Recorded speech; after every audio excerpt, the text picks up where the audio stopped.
Sarah.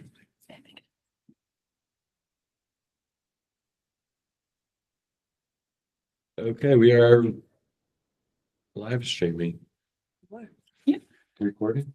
Yep. I'll give a- Oh, okay, thank you. So we're good to go. Okay. All right, first item on the agenda is the New York State tax levy cap filing. Excellent. So I'm going to pull up a presentation which actually covers for budget development, which covers the tax cap filing, the review of the working draft budget, and discussion of budget priorities and new investments. And so I'll work our way through that, and then we will just stop at certain points and have discussion as needed.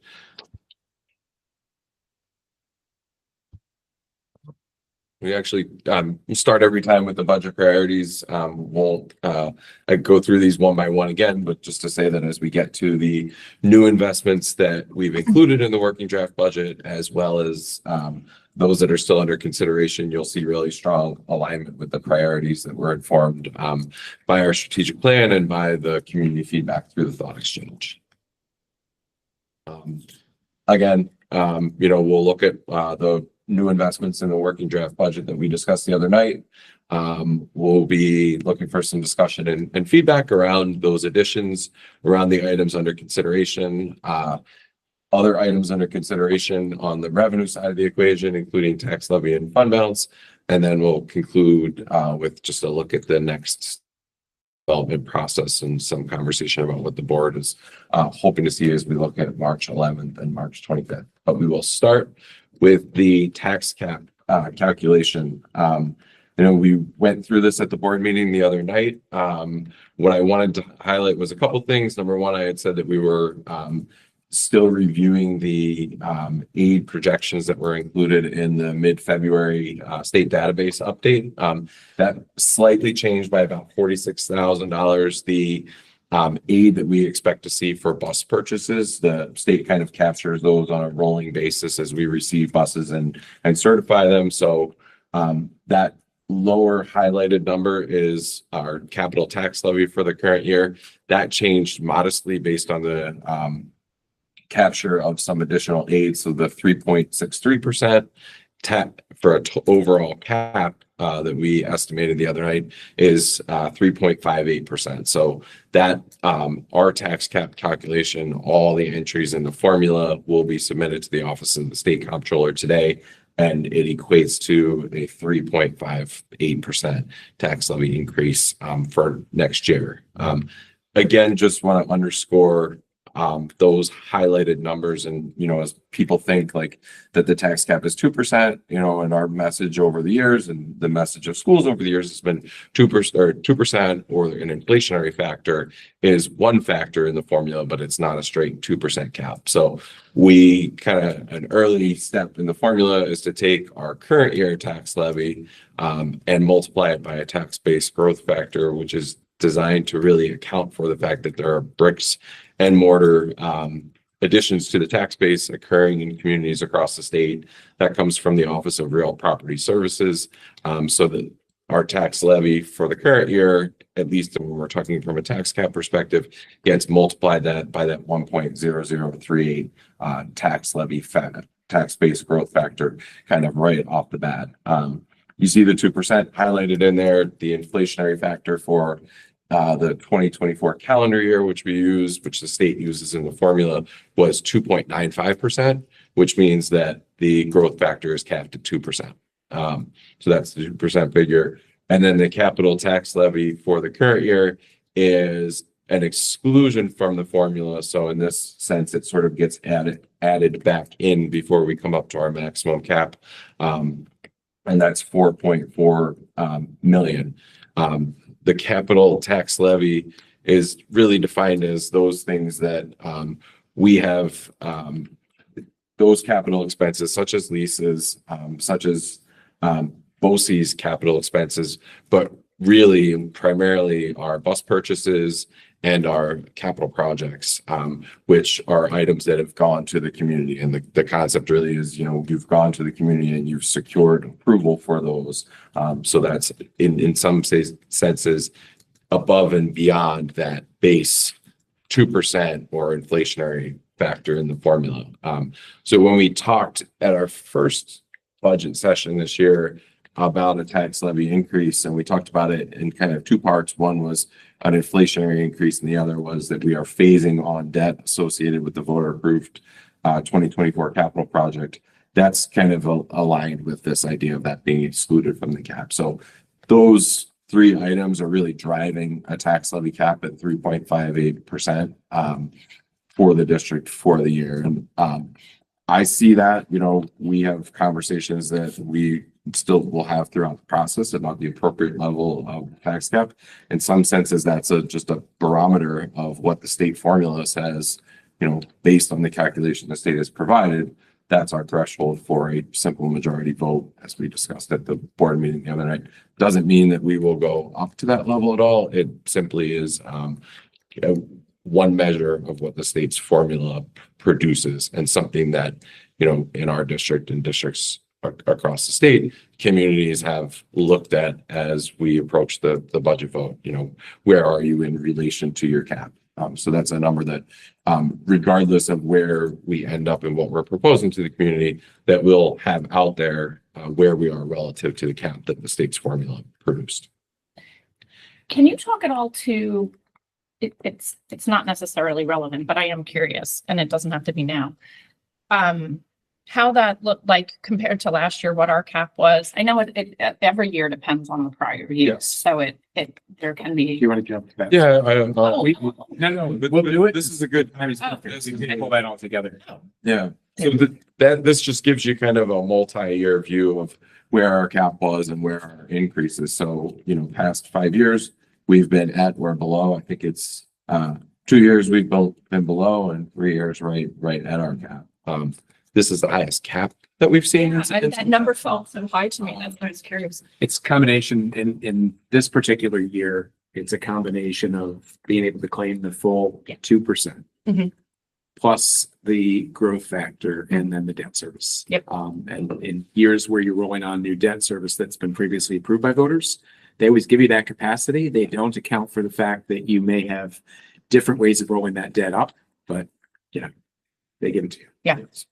So we could, not at all, it's way too early to project where next year would be, but we will, we've talked about kind of a 2-year phase in of the debt associated with 2024. So we'll see another kind of local share bump up that will factor into the cap next year. But Well, and I think the process that we've used with, debt rolling off and taking on, it has really created sort of a stable platform, and a little bit more predictability for us. Correct. I think that the two factors that have helped us most is, as you've said, managing the debt service payments. And the second was the wisdom of the board going back many years of establishing the capital reserve so that we had monies to lower the overall program cost, to lower our borrowing costs, and lower costs to taxpayers. And you can kind of see here, 2020, 21 and 21, 22 were very low inflationary years, particularly 21, 22. And as we saw inflation come up, we saw the cap come up as well. I feel like this is maybe one of, the first years I could be wrong, that we're at usually it's like, it's 2% or lower. And I feel like whichever is lower, I feel like it's always been whichever is lower for a while. Am I wrong? It doesn't. I think in the past 2 years, we've been at that 2%, but I can go back and look at that. There were some years, I think one year it was like a 0.12 that It was, yeah. Okay. I might be thinking of that. This also shows that at the same time, we've been able to be very modest in terms of our tax levy asks. We've also been reducing our reliance on fund balance. Right. And we thought it was important to put that with the other. And so we were previously in the 4s and high 2s, and we're now down to the low 2% of annual appropriation. And that was as a dollar figure, as we worked on this year's budget with the board, we decided to increase that assigned fund balance, but you can see that as a percentage of the overall budget, as the budget has grown, we're still right in that range.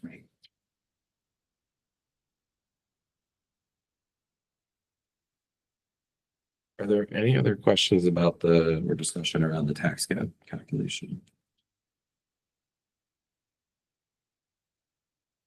So I'll move on to talk about the working draft budget that we presented the other evening. And I didn't emphasize this the other night, but as I was preparing for this morning, I thought it was a good idea to, we talked about the new investments that we did include in the working draft budget.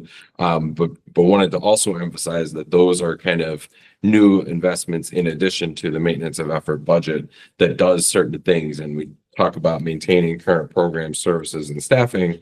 But what we also did is we worked on that maintenance of effort budget. In materials, supplies, and textbook funding, the vast majority of the requests that the schools brought forward, and that in some cases were increases that they saw a need for in their program, next year we were able to fund. And so that's not necessarily a new program, but that is, listening to our directors and principals come forward and ask for certain things that they know are needed to meet student needs for next year that we were able to do. We accounted for, projected health insurance, benefits, pension contributions, and payroll taxes in that budget. We also, as we talked about earlier, have that kind of first of two parts as we envision it phase in of debt related to the 2024 capital project. And then some other items that I didn't bullet out here, but we had built capacity for two universal pre-kindergarten sections in the current year budget. We weren't able to realize those two sections, but we continue to work on that, adding to the one that we have. So we continue to have that capacity for two in the budget. We're continuing with classroom furniture, replacement funds with all current professional development funds, as well as equipment funds in the budget. So that's that kind of base maintenance of effort budget.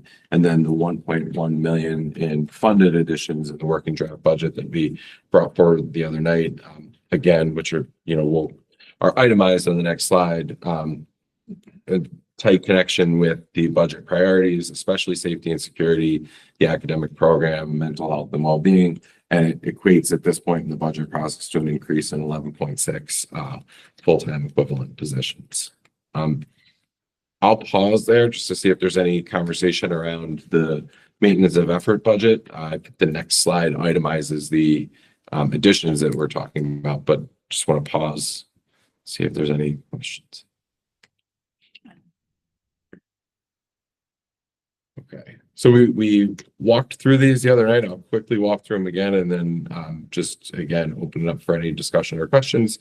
Tim Fowler spoke about the communications classrooms just based on student needs at the elementary level and at VA as we have students aging up.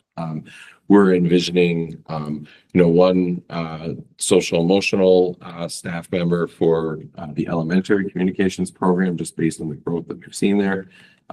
We talked about contracting for some of our services for our private schools so that we can maximize in-district staff. The increased OT and PT staffing, a partial position there.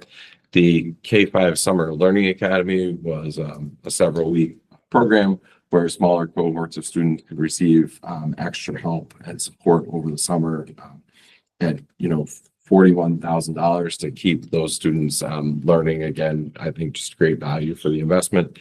Director of Science and Technology, we've talked about the evolution of our director model and wanting to make sure we had really strong support for teaching and learning in all of the departments. The restoration of the school resource officer programming that Carl spoke about, and the figure that we've included as an estimate in the budget at this time would be for contract with law enforcement as well as local costs that we would expect to incur with any new position and bring someone into the district. We're able to take some supervisory clerical assistant, or SCA as they're abbreviated in here, positions that have been vacant and convert them to 2 full-time security monitors. And the differential is really just having benefited positions. a full-time security monitor at each elementary school, so for 5 additional FTE, and that's the overall cost with salary and benefits there.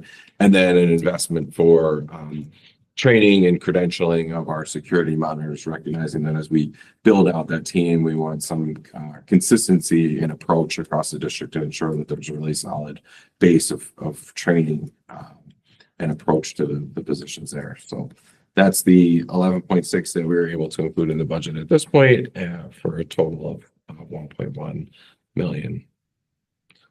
Sometimes yardsticks are helpful. That 11.6 FTE is about 1.4% of our full FTE count. So we're working within a very small margin. They're big numbers, obviously, but I would say that at least as it is proposed now, this would be a stable staffing recommendation. I think if you're cutting or adding between, you know, 0.5% and 1% either way, you're pretty close to stable on a group this size.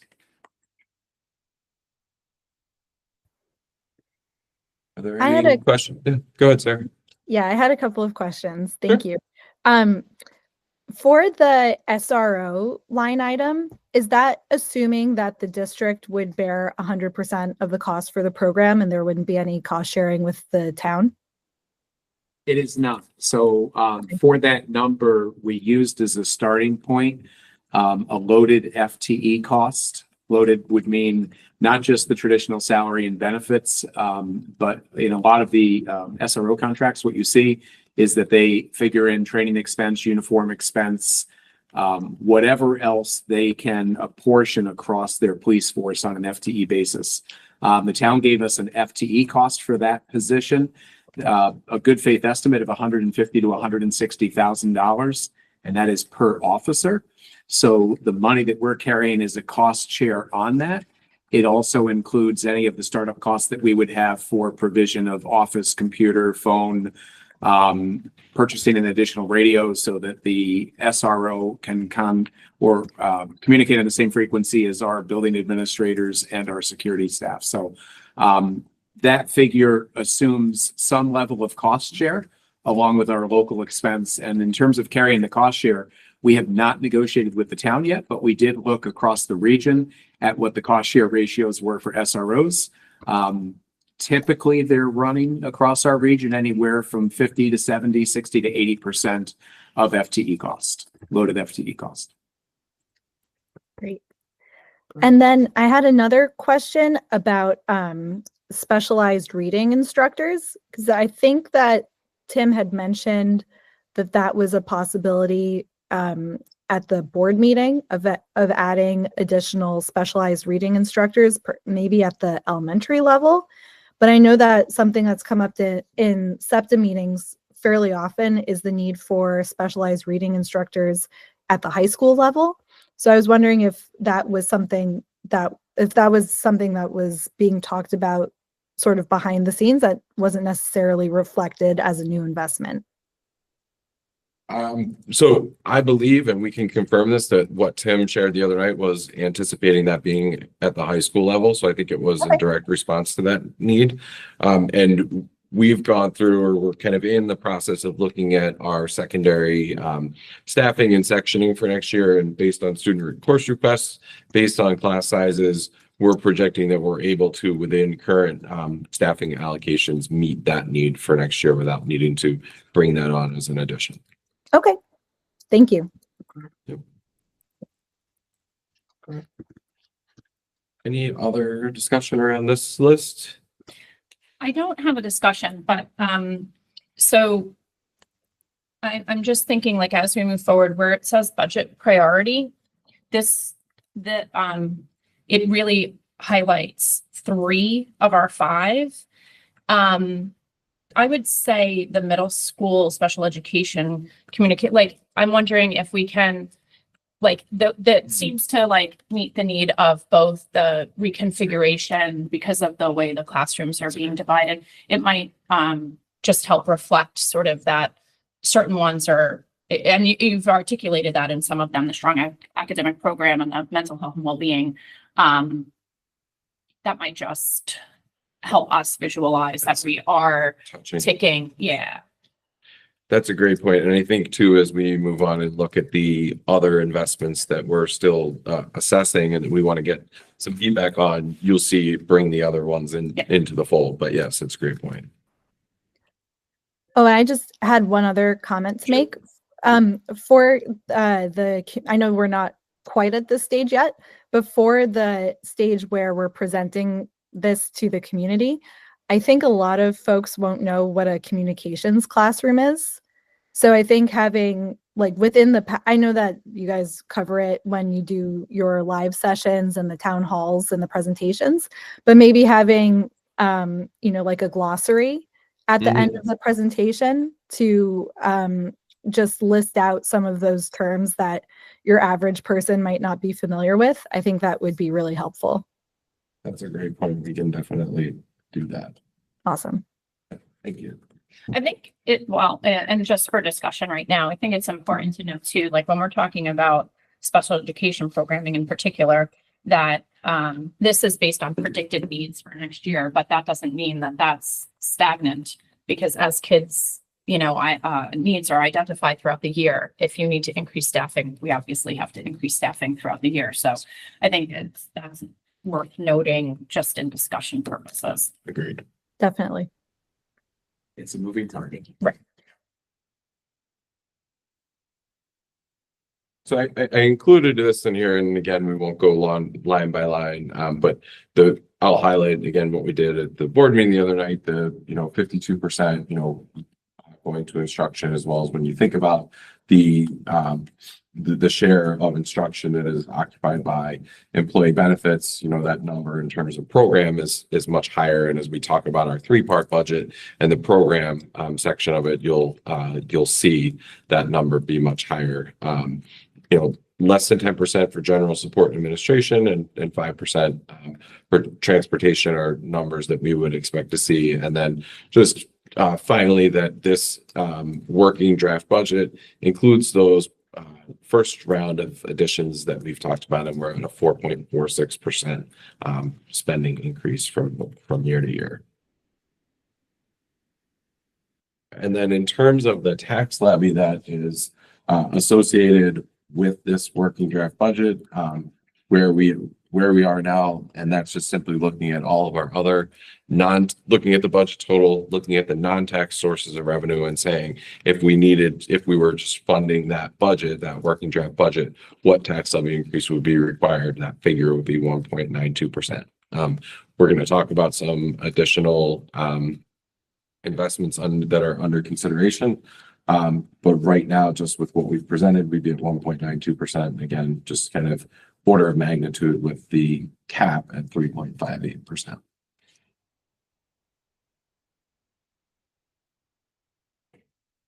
So we'll just move now into those items that are still under consideration, starting with the new investments, and these are really drawn from the requests that were made from principals and directors, as well as conversations with the board, continual review of our strategic plan, and thinking about what is needed for next year. And so I'll just walk through them. We thought it would be helpful to kind of group them into a few areas. One is academic programs and student support, then operational capacity and effectiveness, and then staff and community support and engagement. And so ultimately, as we make some decisions around these, you'll see these kind of then settle into a format where we can attach those budget priorities to them. And there are certainly things here when we think about those two that were not touched in the first round for, advancing our workforce and staff support and being an employer of first choice, as well as the middle school reconfiguration. So, and just before you go through that, I think for the board's benefit, it might be helpful. What caused something to be recommended in the draft that you looked at last night versus still under consideration? So when our core leadership team meets and looks over all the budget requests, we looked at every single request and we kind of categorized them into, high priority, and we have all of the information that we need on this to fund it. The things that were deferred are either a lower priority than the things we've recommended, or we are still gathering additional information on cost and opportunity before we can make a firm recommendation to put it in the budget. So in some cases, the things on this list might be less important than things we've recommended. In other cases, they carry equal importance, but we're still very deeply involved in a cost estimating model and want to make sure that we have the right figure. Is it possible that any of these two, like you spoke about the reading specialist at the high school, maybe being able to utilize or based on scheduling and whatever, that some of these might also just, Get absorbed. yeah, okay. Yes. Yes, very much. Although I would say that particularly there's a couple of notes here about items that we've talked about potentially being budget neutral or a direction that we'd like to go in that might require a modest investment, but is not a brand new budget investment, kind of full blown. And then the other piece that we'll talk a little bit more in a bit is we're looking across the budget, and Carl mentioned the work that we're doing, going line by line, and where we can recoup existing capacity to do some of these things. So I think the elementary ELA curriculum very much falls into the high priority work that is moving forward, and the questions that we have or why it was not shown as a funded new investment is really just because we're refining a cost proposal and what we need to do to get started with that work next year. So we've had a team that's worked very closely looking at curriculum needs and resources, and now we're at the point where we have a quote and we're discussing kind of what's the best way to phase this cost in. So we have $270,000 as a placeholder right now. And the question is how much of that amount will be needed next year. So I certainly expect to see that move to the funded new investments with some more detail at a future meeting. Elementary schools, student and staff support capacity. So we've looked at various models, and right now we're kind of carrying a full-time faculty level salary and benefits for each school with this, at least in what's under consideration. And in terms of kind of the hustle and bustle of the elementary school, I mean, what we're hearing is that more capacity to help in terms of building management, in terms of supporting students, outreach to families, a key person to support staff. We're really at the point where we need to think about what that capacity looks like there. So we still have some conversations to go to figure out what the right model is and what the right position is, but we're hearing that as a need. And if we're not able to get there, there's a lot of moving parts on this page. I think it's a conversation that we're going to continually have as part of the budget process. If we put our 5 elementary principals in the room with us right now, they would say they are stretched very thin. They don't have full-time school counselors in their buildings. And they also are 5 of our 8 campuses that do not have any assistant principalship built out. So, the role of an elementary school principal has really evolved over the last decade. And as learner needs have become, in many cases, more intense, and as communication expectations, not only within the building, but outside the building have expanded, we want to make sure they're supporting them. So that's really what's driving this. And we're looking at really 3 distinct models that would support that work, and working closely with the principals on sort of testing each of those models to see which one will come closest. So is right that, now, oh, sorry. I'm sorry, go ahead. No, you might be about to answer my question. Go ahead. Matt, important distinction said that we're carrying an FTE cost. We are not contemplating assistant principals. So this would be either administrative support, like clerical or supervising clerical assistant on steroids, or it would be faculty level support, which would ring the bell on either a teacher on special assignment or a counselor. You did answer my question. And then at Iroquois, as we think about our middle school reconfiguration and really kind of what we're able to do there is start the 7-8 program next year. We shared the enrollment numbers, the meeting the other night of what we project, what Iroquois currently has and what we project for next year. So we're taking a close look at caseloads and whether or not we have a need to add a school counselor at Iroquois, especially knowing that that building is focused on grades 7 and 8 and the kind of planning that goes into those grades, as well as the high school, the preparation for high school. So that's something that we're also taking a close look at. there's been two, we do carry, just moving to the next bullet, and extracurricular activities. We do carry in the budget stipends for clubs at our middle schools. There's been two club opportunities proposed at Iroquois that would come with additional stipends. Those are a culinary club and intramurals club. So that's something, you know, as we think about the makeup of that building changing and the building coming together, you know, $8,000 is the carrying cost that we have for that. Doesn't mean that we, you know, as we think about the overall extracurricular stipend budget, doesn't mean that other things wouldn't evolve either, just based on what we're able to provide there. But those are two in particular that have been highlighted and requested.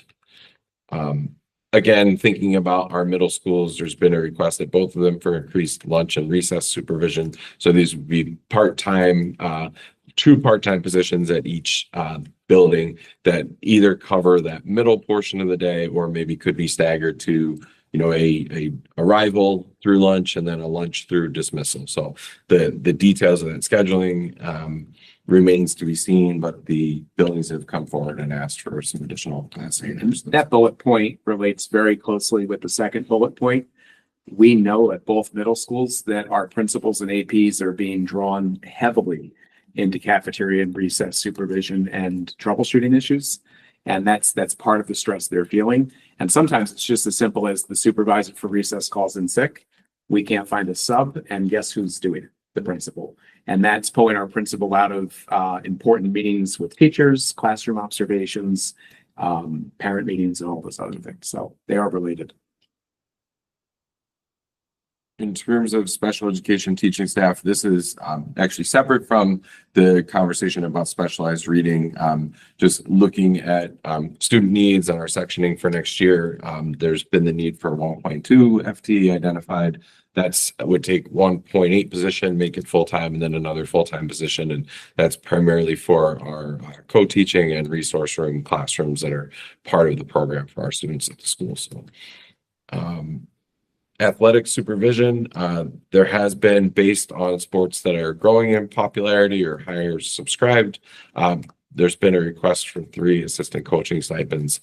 I should know this, but I don't want to name the sports and get it wrong. So we'll bring that forward in the future, but we're taking a look at, you know, what are those levels and what are our expected ratios to see if we will be able to support that for next year.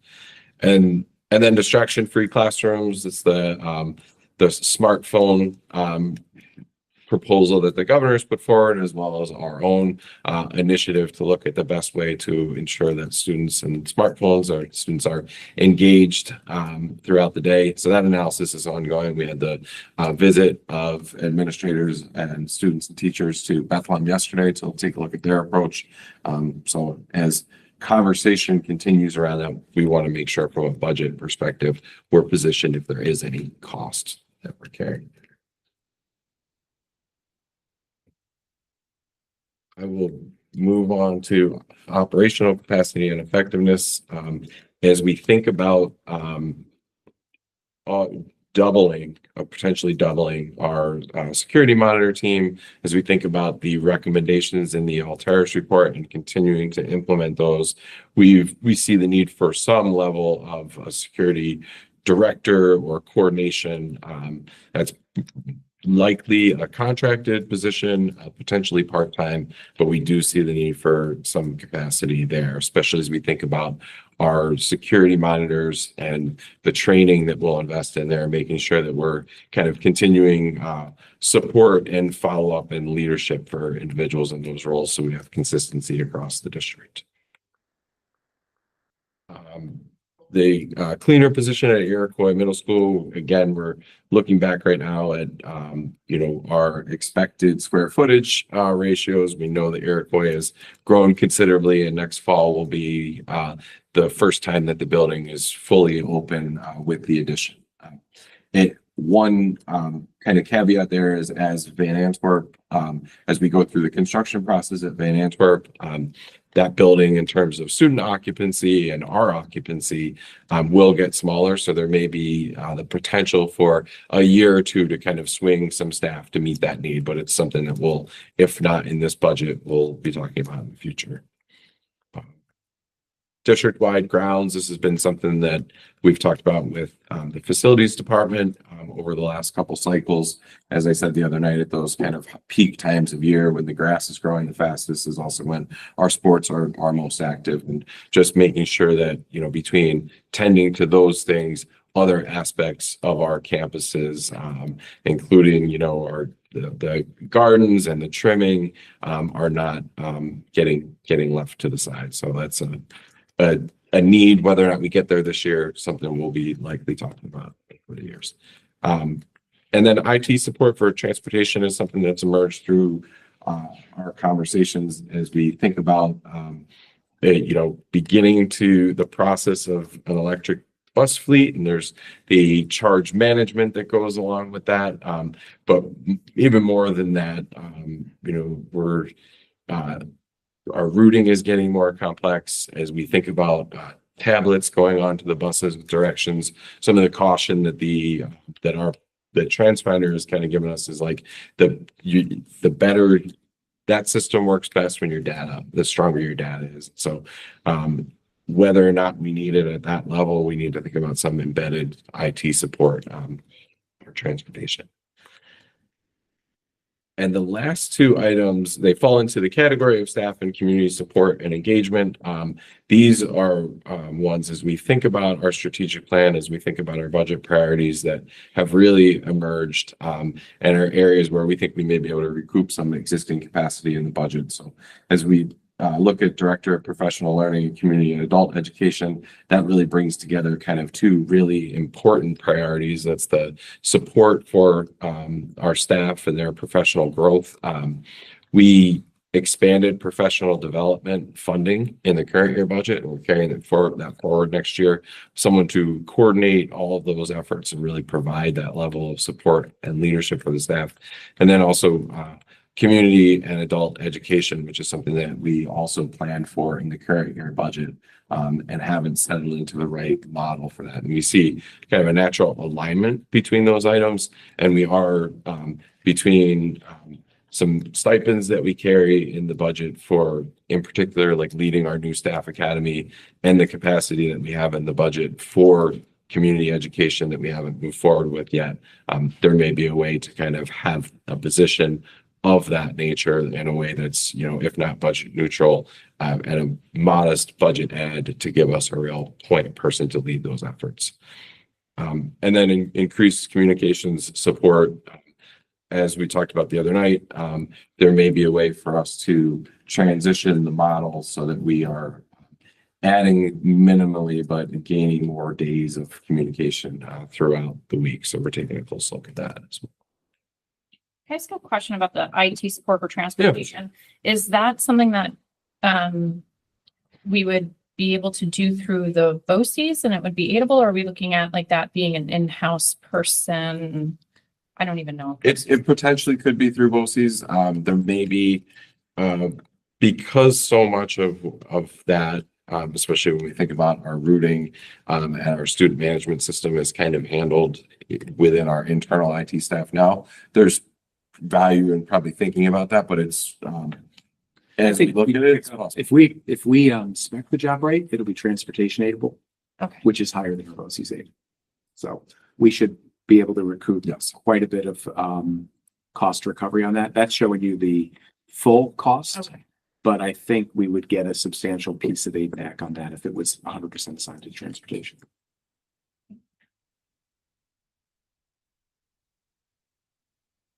Does that allow me to ask a non-SRO question? Is that or no? Sure. Okay.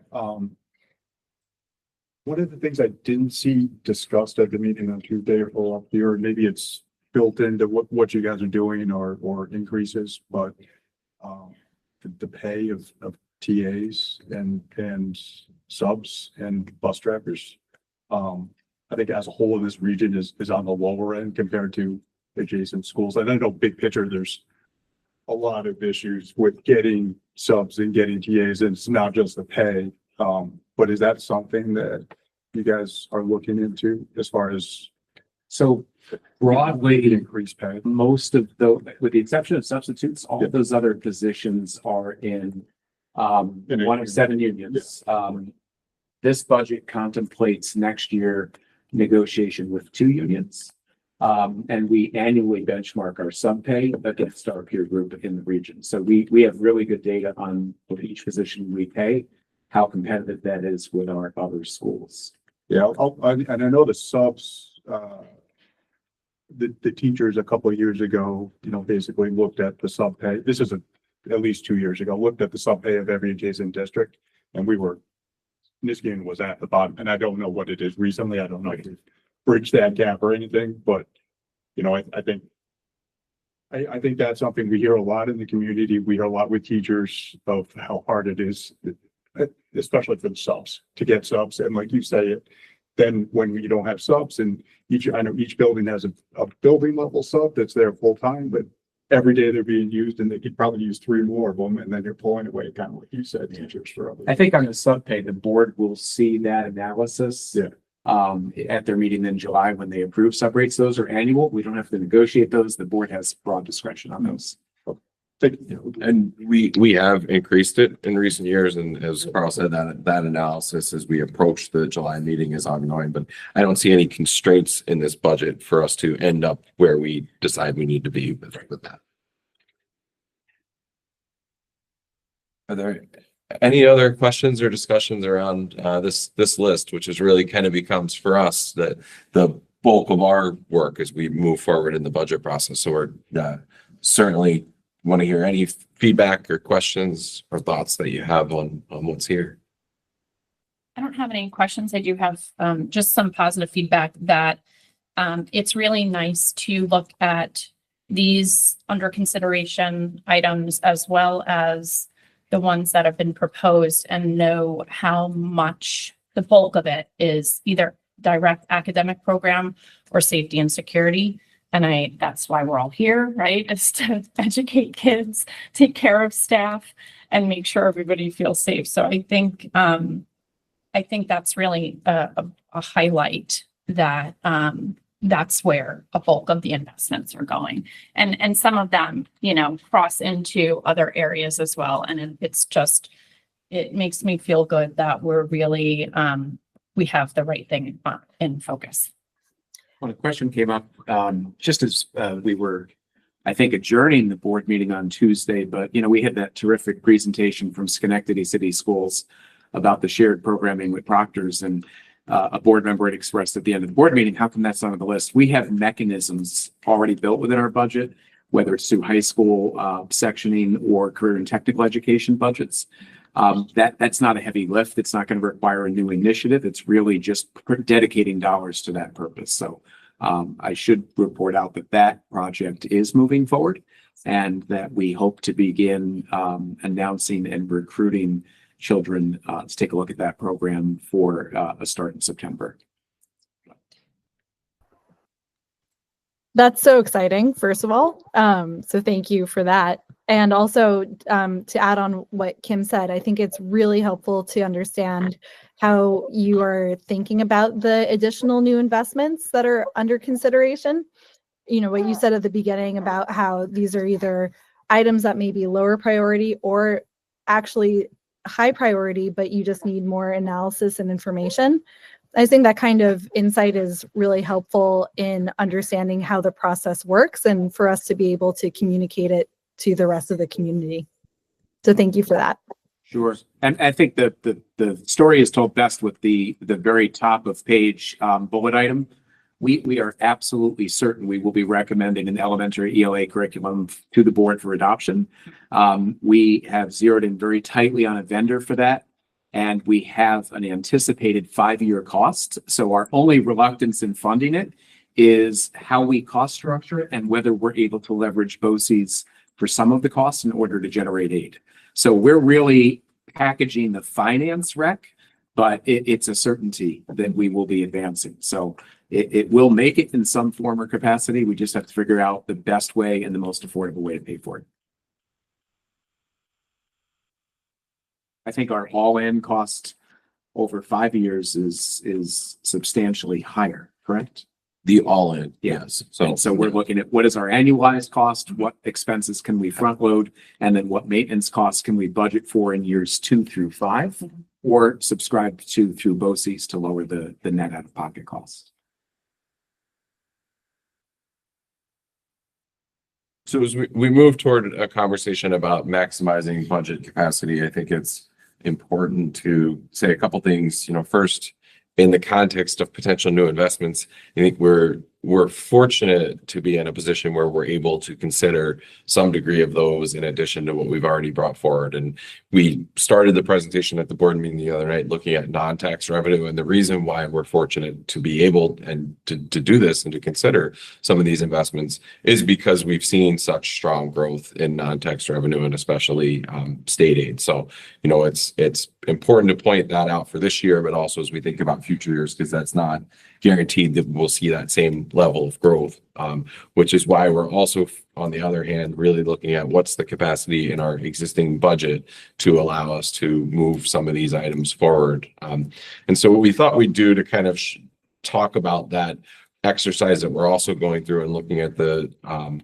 existing budget capacity is kind of take a step back and, think about the idea that, we're also not just focused on one budget year, but we're kind of focused on bringing together the larger picture in terms of where we're spending, but also, where we've been ending our years and how we're positioned for the future. And so we kind of put this together to really first walk through, at a minimum to say, are we having positive budget performance? Are we planning budgets where we have the capacity for what we need? And the answer is yes, that we've seen in recent years, that our revenues are exceeding our expenditures. And in cases where that provides us with some additional capacity to make some strategic decisions at the end of the year, we're doing that. And that could be some of the work that we've been able to take on and front load at the end of the year. And that's also where you see us allocating to reserves to make sure that we're positioned either for investments like capital project or to be able to address things that may be unexpected, whether that's higher than anticipated rate increase in the pension system or tax certiorari claim that we weren't anticipating. And so just as we move through the chart here, though, the primary source of our positive budget performance in recent years has primarily been salary and benefits. We've talked about that before. As we plan our budget for next year, we have every position that we anticipate and that we discuss, the full salary and full benefits for benefited positions are loaded into the budget. So as we see, not necessarily even positions that are vacant for a long period, but even just short-term turnover over all the positions in the budget, we see that, that does accrue some budget savings or some unused capacity. And then we also, in the last 2 years, have seen our contractual lines and the analysis that Tashawn and I have done looking across the budget in terms of what's contributing to that. We have had well-funded contractual lines and for one reason or another haven't spent up to them. And so in our analysis, we're taking a look at where can we continue to do everything that we're currently doing, but perhaps we can hold off on an increase or decrease a line slightly to generate some additional capacity in the budget. So that's the work that we've been doing and will be helpful to us as we think about that previous slide and the new investments that we're considering. Carl, I think, has put it best just in terms of, as we receive these requests, we don't want to say no or say we're not able to fund something that's of high value to us because we're doing something else or we're funding something else that's either not coming to fruition or is of a lesser value to a lesser priority for the district. So that's the analysis that we're doing now. I appreciate the way you just described it because it's more about not necessarily cutting something out. It's just reallocating the funds where we might not have been able to, like your example, fund a position that we would like to, but we haven't been able to for whatever reason, reallocating that money somewhere else and then seeing. Yep. Yeah. And it's really staff driven. I think we're in a marketplace right now in the public sector, at least, where very few organizations are able to achieve 100% staffing. And the natural turnover might impact that a little bit, but we have some positions that remain vacant for months. Months, multiple postings, multiple rounds of interviews, no successful candidate. So those failed attempts to fill positions generate budget capacity. And if we've gone through repeated cycles and been unable to fill a position, and more importantly, if we've gone through repeated years and survived without that position, it's time to rethink that position. So the other piece we just wanted to kind of keep as part of this conversation, though, is that, you know, we have been able to maintain our fund balance at the 4% maximum allowable by the law as we've closed the books in the recent budgets. And that's an important priority because that's what allows us to, you know, when something happens, you know, when we have a damaged roof or something of that nature, when we're able to act so quickly to address that. It's important to note that the Rockefeller Foundation Aid study, that one of their recommendations was to enable schools to go above that 4%, just recognizing, you know, the need to, the stability that provides, and the fact that we, you know, want to be prepared should we be needed. But it's this, the state requirement is still at 4%, and we've been able to fund up to that. And then anything as we end each fiscal year above and beyond that, we take a look with this committee now at our reserves and our priorities. And so the committees, that'll be, if not our next meeting, meeting after, where we'll look at our fund balance and reserves plan for the year and identify priorities if we do have capacity beyond maintaining that 4%. And so in recent years, you know, we've been able to increase workers' comp to the level that we're comfortable with, make some in 21-22 contributions to TRS. Tax cert, each year we go through an exercise to say what are our outstanding liabilities and make sure we're positioned should those need result in a claim that we need to pay. And then the capital reserve has also been a major priority in recent years. And so we will bring that forward to the committee, and we'll talk about the funding levels of those reserves and our priorities for the next year. With the 4%, as well as the Rockefeller study, I know NISBA is, I don't want to say aggressively, but I know that they're also advocating for not just the increase to the 4%, but things such as overriding the cap without the 60% supermajority, things that, you know, would give a little bit more flexibility to districts. I don't know how long those will take, if ever, to come to fruition, but there are things that would allow districts a little bit more flexibility in budgeting, so that we're aligned with every other municipality in the state, exactly. counties, cities.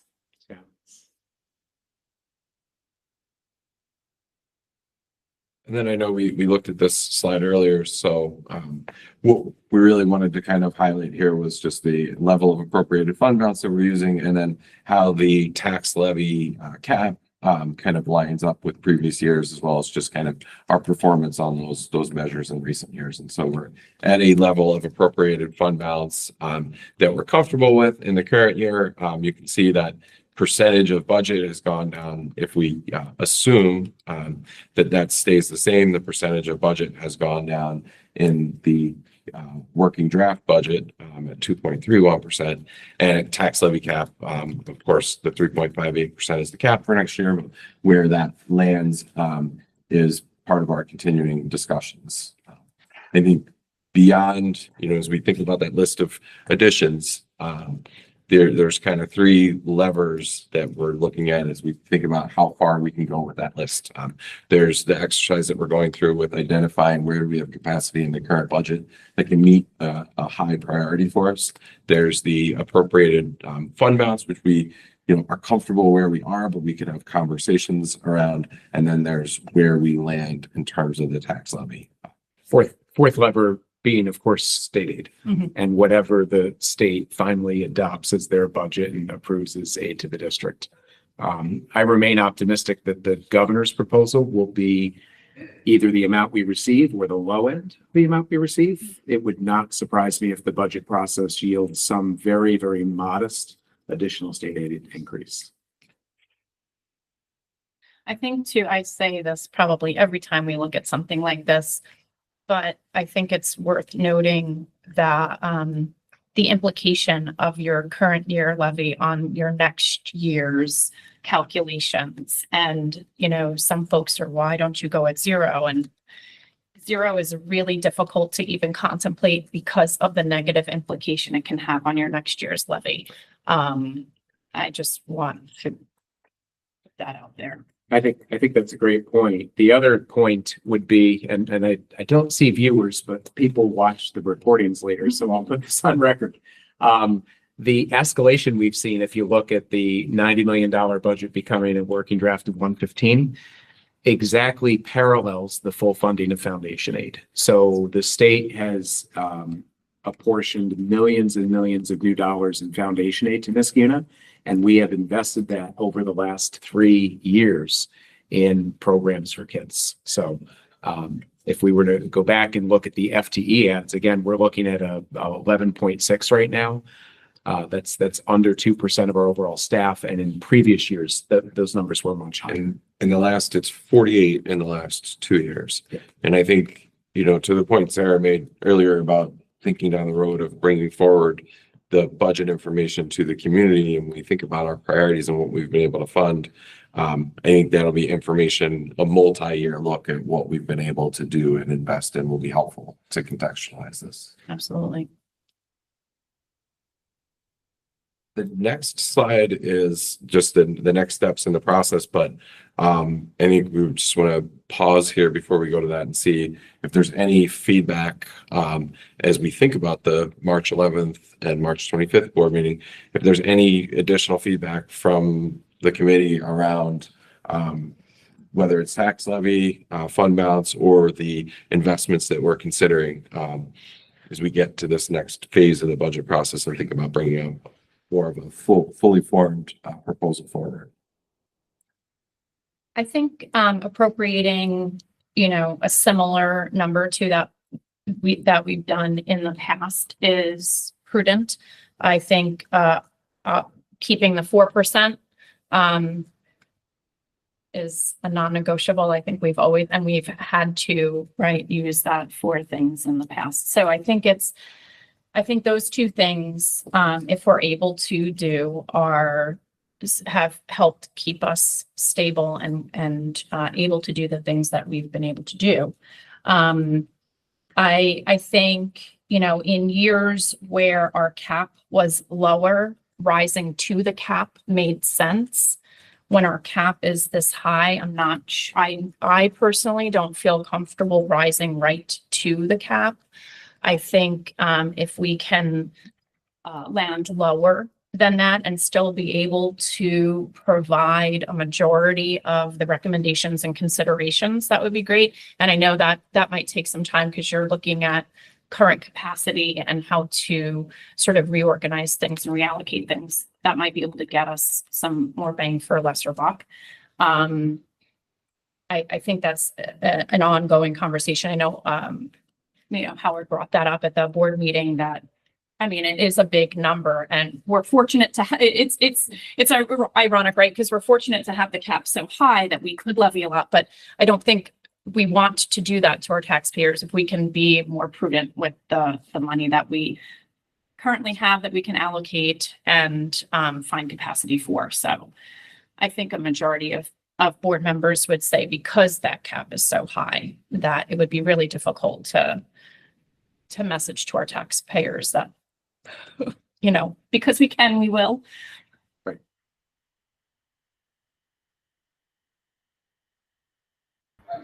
Yeah, I agree with everything Kim said. I also think that echoing what she mentioned earlier, the focus on the new investments in academics and security is really great to see.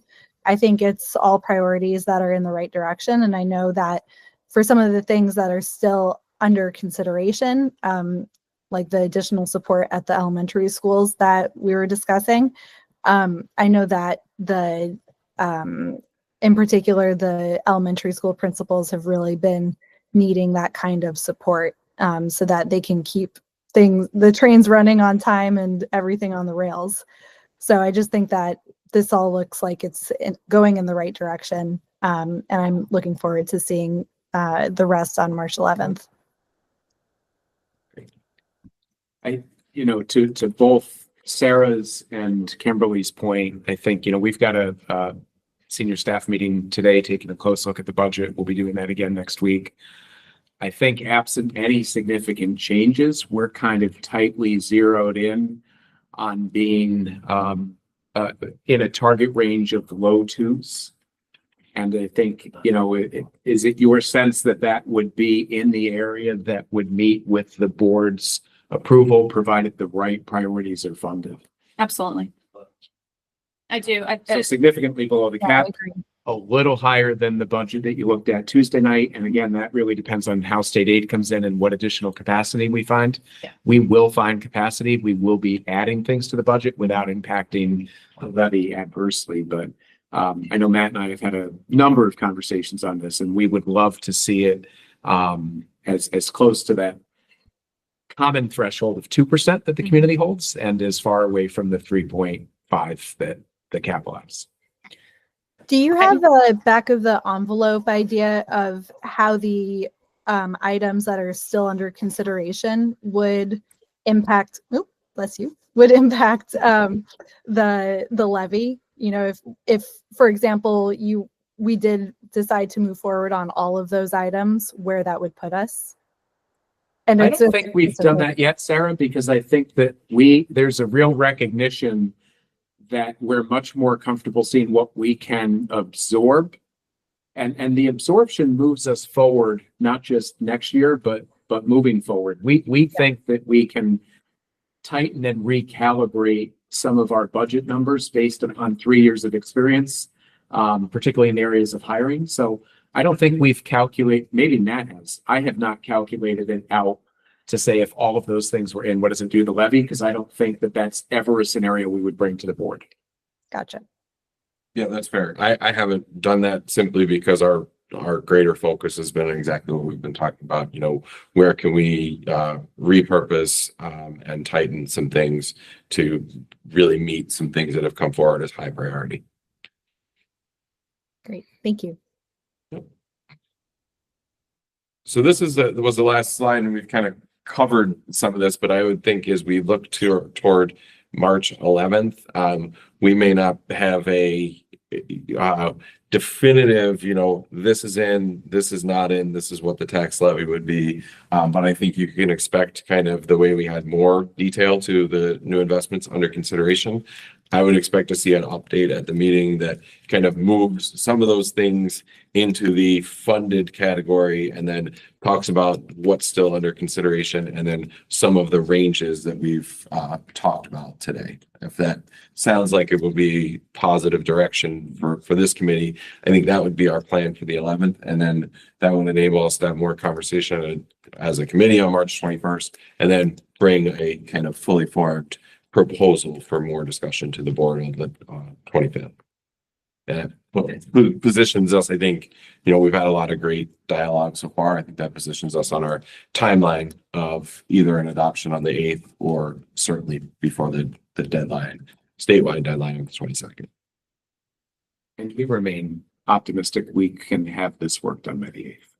Absent some major unforeseen circumstance, I think we'll have a budget to by the 8th. Yes. That sounds great. Excellent.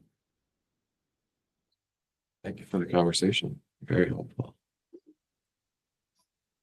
Anything else on our agenda? We have a quick update on, sorry, Sarah. It's all good. It's all good. It looks like we have a bus proposition item to discuss as well. So this can be very quick, but we had talked about revisiting this as a committee before bringing the 2025 bus proposition to the board.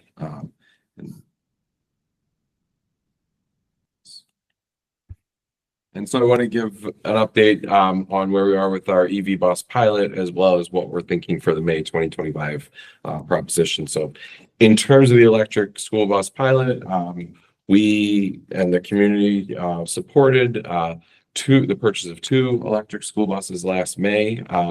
Those, where we've been focused recently has been on getting the charger infrastructure in place. Once that infrastructure is in place, which we anticipate this spring, the buses will be delivered and we expect to have them out on the roads. We have a proposal from a charger company. Our understanding is that the chargers themselves are shelf items. So we are kind of down to refining the last few line items in the proposal for not just the chargers, but the installation as well as the charge management software. So our expectation is that within the next 3 weeks, we'll have a purchase order for the chargers and the installation. And then assuming that that can occur in a timely manner, we'll have the buses on site and in operation. So we're on track for this spring. We have very well attended first responder training with local ambulance, fire, and police officials with our EV bus partner Matthews on February 3rd. That was great. They kind of gave a presentation overview in the little theater of the components of an electric bus, the components of the charging, and then everyone traveled to the bus garage where there was a demo model on site. They put it up on the lift and people got to take a look under and board it. So that was positive, and we appreciate our first responders as well as Matthews for making that happen. We've done our initial fleet assessment with National Grid, which takes kind of a broad look at electrical capacity to the site. And then that next step, the fleet electrification study, is really more of a bus by bus replacement plan and routing analysis of what it will take to fully electrify our fleet. And so a lot of conversation at the state level. I was part of the school business officials of New York, their advocacy day meeting with our legislators. So a lot of conversation about the requirements of the electric bus mandate and kind of how that landscape will look over the next several years. But right now we're keeping those dates of every bus that we purchase after 2027 needs to be electric or zero emissions. The fleet needs to be fully zero emissions by 2035. And so, we kind of keep our eye on any developments to that timeline, but also think about, what it will take to move in that direction. So some steps forward with the buses in action this spring, and then that fuller blown electrification plan that we're working on with Wendell Engineering, which was awarded the BOCES wide RFP for those required studies. Because the buses are not in service yet, because of the effort that really it's taken just to zero in on the right location, right electrical infrastructure for charging to, our thought is to hold off on any additional purchases of electric vehicles just in the May 2025 bus proposition, to continue with our replacement plan with gas and diesel, and then finish up that fleet electrification study. And at this time, or even earlier next school year, kind of take a look at the state landscape, take a look at the incentive landscape, as well as the proposal or the plan that the engineering firm puts forward to us, and then think about what that means for future bus replacement plans. But I think the most prudent thing is to really right now focus on, getting those 2 units into operation, get the experience with that, and continue with the longer term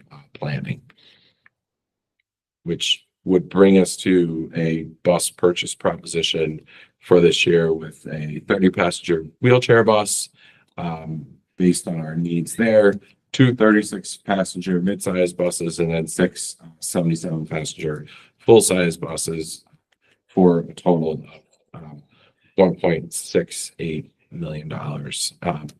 Just a couple quick reminders on our bus purchase, bus replacement cycle. Our purchases are eligible for transportation aid at 73.4%.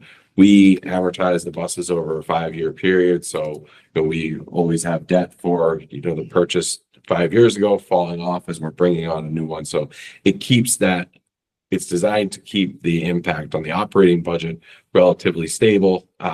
Although with that said, we have, accelerated our plan to purchase more buses, in recent years. So we'll see it level out. We'll see that same stabilizing effect, but we are in kind of a little bit of a ramping up. So you can see in the 21, 22, around that $970,000. 23 is when we decided to accelerate that replacement plan and go from like an average of 6 buses to average of 9 per year, which really helps keep a more modern, well-maintained fleet on the road. And we haven't dove into this yet, but the other thing that we would hope to see is stabilization of maintenance costs. It's another important piece of that. So we accelerated the replacement plan in 2023. Last year, we had the purchase of the 2 electric buses, although each of them come with a point of sale voucher for $200,000 that was factored into that. The elevation that you see there is just because even with that voucher, they're still more expensive than our average gas or diesel bus. And so you can see with the proposition for gas and diesel this year, and that coming down slightly. Correct me if I'm wrong, we, at the back end, right, at the end of our district's lifespan of a bus, we typically sell them, correct? Yes. Does our replacement plan help elevate the sale price on the back end at all? Do you know? That's a good question. I don't know that we've had enough experience It's not yet long with enough, taking yeah. buses, Okay. off Right. sooner, because if you think about the first few years of accelerating it, we were really replacing buses that Yes. at that point were really ready to go. Yeah. And not anecdotally, but I mean, generally, the buses have very little value left. At the end. So Yeah. we're talking, for a bus that might be 11, 12, 13 years old, like a few $1,000s. So whether or not we can kind of see that, even if that doubles. Yeah, But it would be. it's important. It always surprises people to know there's a very robust out of US market for used buses. So A interesting. lot of buses from the United States are purchased at auctions and then shipped to Central and South America. Wow. The other big buyers are summer camps, religious organizations, and others that are moving people, for Mhm. programming, like not for profit. Right. You will see though on a future board agenda, as we've started to receive more buses, the declaration that they're obsolete so that we are able to auction them. And then I can report back just as an informational item, kind of what that auction, gets for us. That's good. That was what I had for buses, but wanted to preview it here, and that's what we'll bring forward. I think March 11th, we'd bring it as informational, and then I think on the 25th, we'll look for action to approve the placement on the May ballot. Hopefully, we'll have even more of an update on our 2 electric vehicles in tandem with that.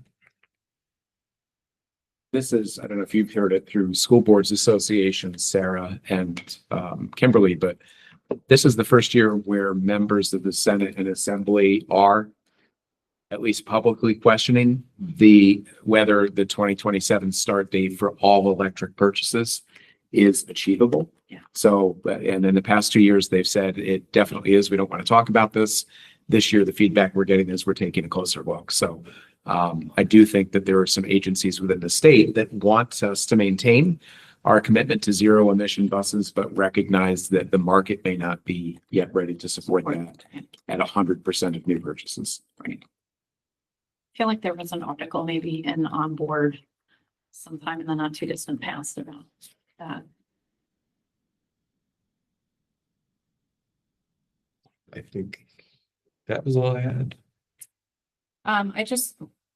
Before we go forward, sir, I know the next thing is to approve minutes, but I think on this agenda supposed to have the November minutes because there was an amendment to them, attendance. We'll just put, it's okay. My fault. It's all good. Listen, it's all good. We'll just push that to the next meeting. So November, okay. Yep, November, just attach Yeah. November's with the updated attendance on it. Sorry, To November. Please don't apologize. Perfect. Okay.